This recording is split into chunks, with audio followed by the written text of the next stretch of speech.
When I was a child, happiness was so simple. I didn't have to search for it. It was just there.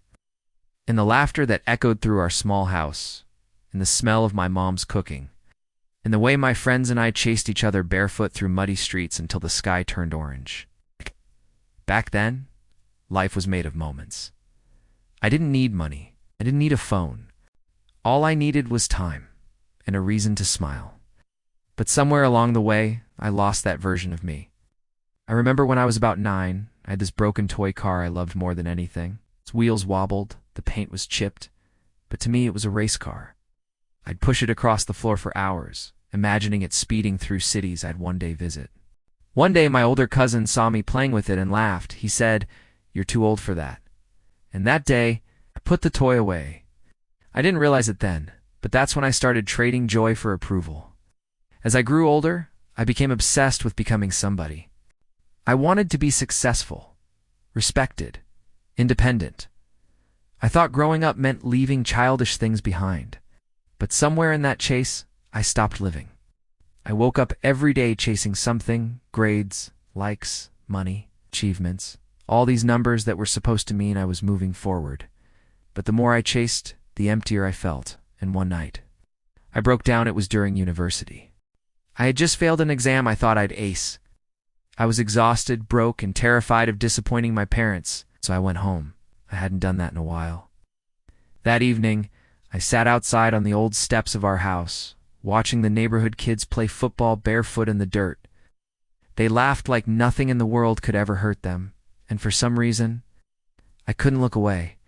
One of them fell, scraped his knee, and instead of crying, he laughed. That sound hit me deeper than anything I'd felt in years, because it reminded me of something. They weren't happy because life was perfect. They were happy because, for them, happiness didn't need a reason. They hadn't forgotten something. I remembered how I used to wake up excited, not for success, not for validation, but for life. To play, to learn, to feel.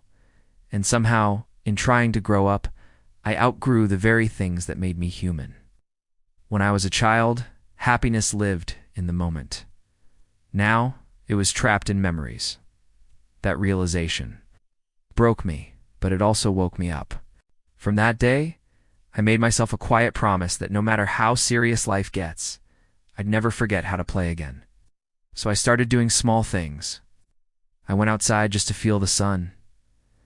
I said yes to ice cream at midnight. I started journaling, not to achieve anything, but to remember who I was. I called my mom not because I had something to say, but because I missed the sound of her voice. And little by little, the child in me started to wake up again. Happiness, I realized, isn't hiding. It's waiting in the small, quiet corners of everyday life. In laughter with friends. In an old song that takes you back. In the peace that comes from knowing you're still here, still trying.